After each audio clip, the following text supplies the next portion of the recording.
Tapi kita lihat hari ini ada gugatan wan prestasi yang dimasukkan di pengadilan oleh kuasa hukum Nikita Mirzani.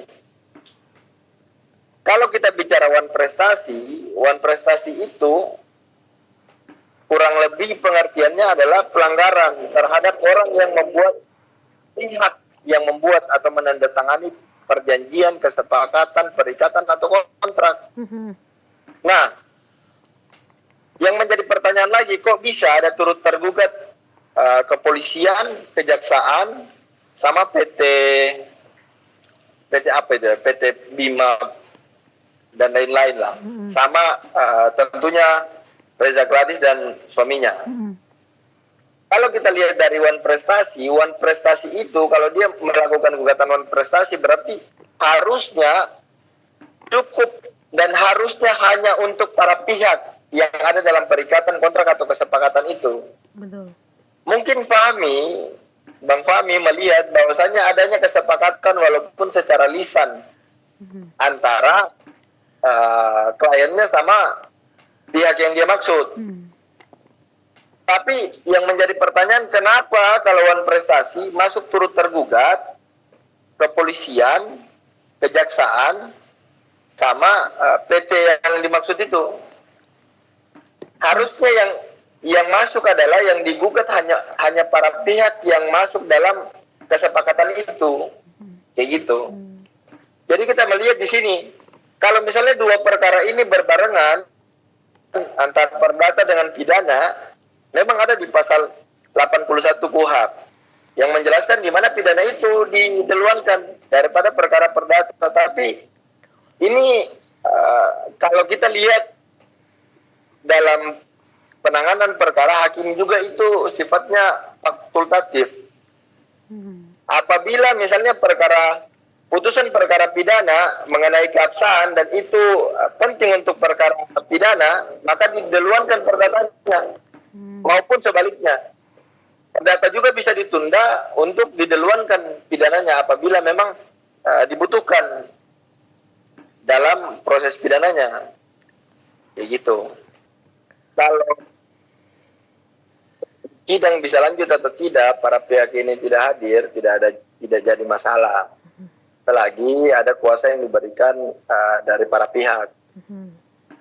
Begitu. Tapi kalau misalnya di dalam persidangan memang dibutuhkan para pihak atau keterangan para pihak untuk dihadirkan, wajib dihadirkan.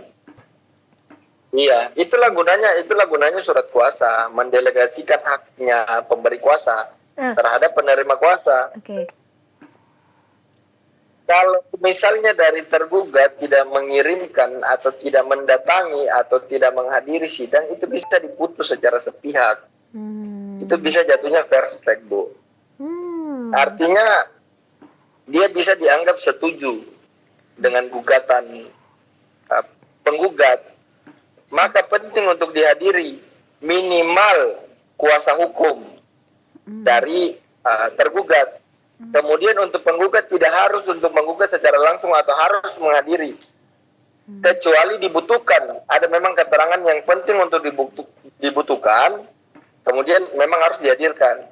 Tapi dalam pemberian kuasa seharusnya tidak membatasi atau tidak menghentikan sidang dengan ketidakhadirannya para pihak ini.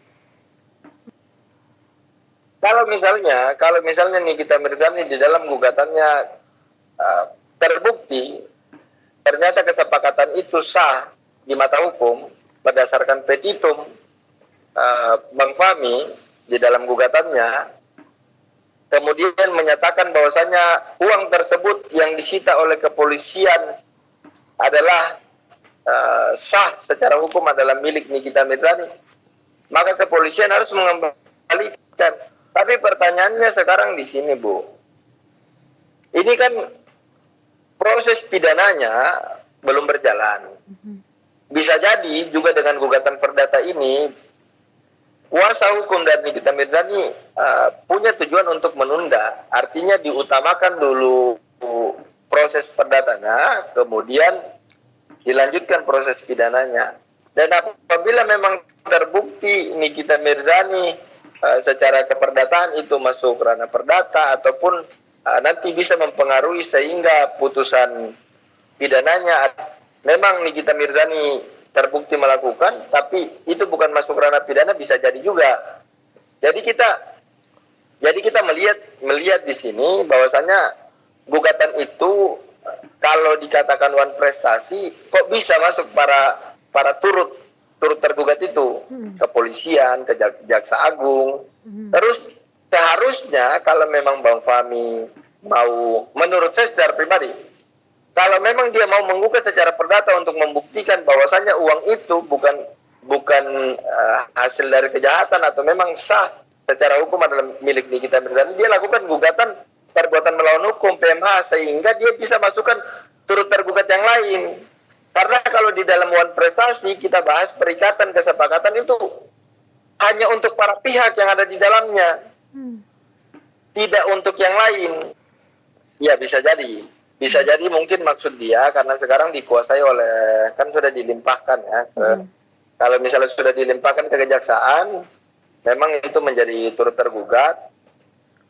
Kemudian kalau misalnya masih dikuasai oleh kepolisian uang tersebut, maka memang harus dikembalikan oleh kepolisian. Tapi pertanyaannya, dua hal ini dalam gugatan perdata, kalau kita bicara PMH, perbuatan melawan hukum, dengan wan prestasi berbeda, Bu. Kalau kita wan prestasi berarti kita bahas perikatan, kontrak, perjanjian, atau kesepakatan. Betul. Baik lisan maupun tulisan.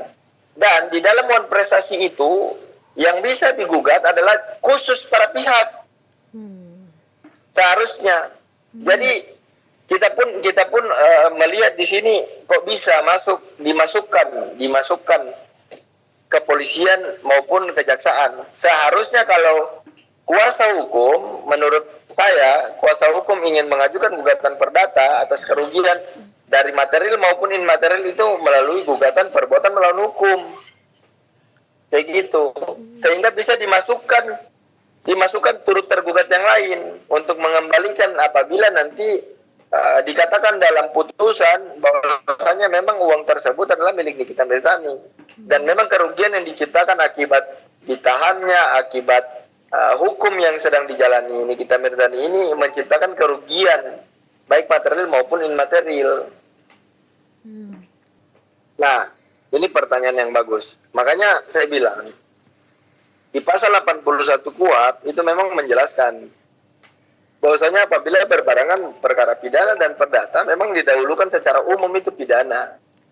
Tapi kalau misalnya di dalam untuk pengambilan putusan pidana itu penting untuk di perkara perdatanya ini mengenai keabsahan dan memang dibutuhkan untuk pertimbangan di perkara pidananya, hakim pidana bisa menunda. Makanya saya bilang sifatnya itu adalah fakultatif, melihat dari